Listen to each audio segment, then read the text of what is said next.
As we said, some riders have been using laser pointers at police officers. Let's try to get to Mr. Zhou Bojin, the president of Wisdom Hong Kong.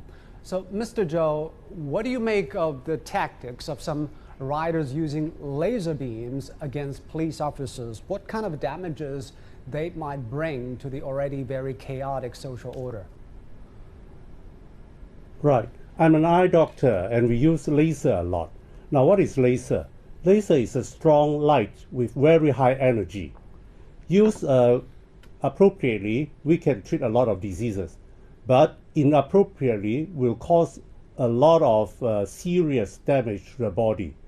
There are three effects the laser can make to the body. One is the light energy is converted to the heat energy, and we call it photocoagulation, that is burn. Another one is photovaporization, that is when the tissue is vaporized by this laser energy. The third one is photodisruption, that is causing a micro explosion inside the body. If not used correctly, for example in the eye, this laser can cause damage to the cornea here, the iris here, causing inflammation, the lens here, causing cataract, and maybe most seriously to the back of the eye. Now, what is the back of the eye? It consists of three things. The retina here is a very thin membrane, and the center of the retina is called the macula. This is the photosensitive organ of our eye. That is, it receives the light impulse from outside and change it to nerve impulse and carry out by this optic nerve to the brain so that we can see the world. Now, laser, if causing damage to this macular area, is causing blindness, because macula is the center of our vision. So you are basically saying responsible for these riders have totally no regard for the health of the police officers. Why do you think these young people have become so violent in such a harmful way to police officers who are trying to keep order in Hong Kong? I think the basic problem is the failure of our education.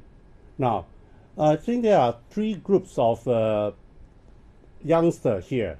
One group is, of course, the bad guys. A majority of the youngsters are misguided or misled youngsters.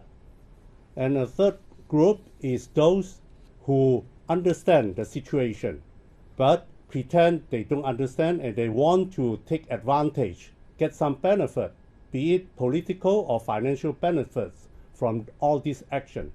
But the basic problem is our education. We fail to educate them. They have to love our city, our country. We fail to nurture them. They have to be polite.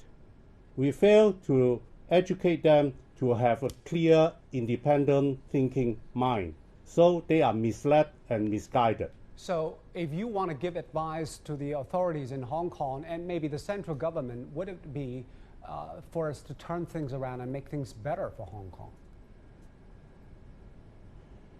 For the root problem is education, but this is a long-term thing. It takes years or even decades to do that. For now, the mass action is so bad that it becomes fragmented and it becomes radicalized. So the immediate things to do is to stop this violent action.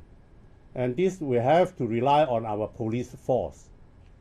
And the midterm, we have to educate our youngster via school and through public media. And of course, some will say what is happening now in Hong Kong is actually a color revolution. So we have to, on the higher level, ask the central government to deal with this hand in causing all this trouble. All right. Thank you. Thank you, Mr. Zhou, for your perspectives.